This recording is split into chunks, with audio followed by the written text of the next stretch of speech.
Ang Momoland member na si Nancy McDonnie, ang K-pop idol, ay pumirma na ng kontrata sa Sparkle GMA Artist Center, ang talent management arm ng GMA Network. Mabilis na nahulaan ng K-pop Filipino fans ang katauhan ng K-pop idol sa Easter Sunday media post ng Sparkle GMA Artist Center tungkol sa personalidad na from South Korea to the Philippines. May caption itong Sparkle is about to get a whole light brighter with this K-pop idol, joining its roster of powerhouse and diverse talent. Ngayong araw nga ay opisyal nang winelcome ng GMA7 si Nancy bilang kanilang bagong kapuso sa mga social media post nila. Si Nancy nga daw ang dagdag sa kanilang diverse and stellar roster of talents. Noong linggo pa lang ay marami nang nakahula na si Nancy ang bagong kapuso sa naging teaser post ng GMA Network.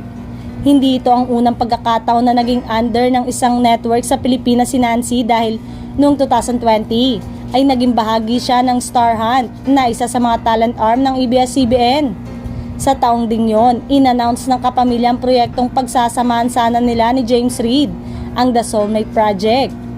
Hindi nga ito natuloy dahil nagkaroon ng pandemic at nawala ng franchise ang ABS-CBN. Plano si Nancy na maging bahagi siya ng K-pop idol girl group na Momoland, na sumikat sa buong mundo dahil sa mga kantang Boom Boom at Bam na naging top 4 at top 5 respectively sa US chart ng Billboard.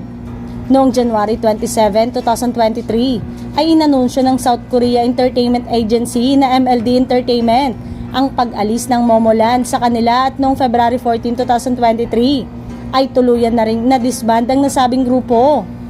Ngayong kapuso na si Nancy ay excited na ang kanyang Filipino fans sa kung sinong kapuso actor ang makakapareha niya sa proyekto niya sa GMA7. Pero wish pa rin ang iba na sana matuloy pa rin ang tambalan nila ni James Reid dahil may chemistry nga sila.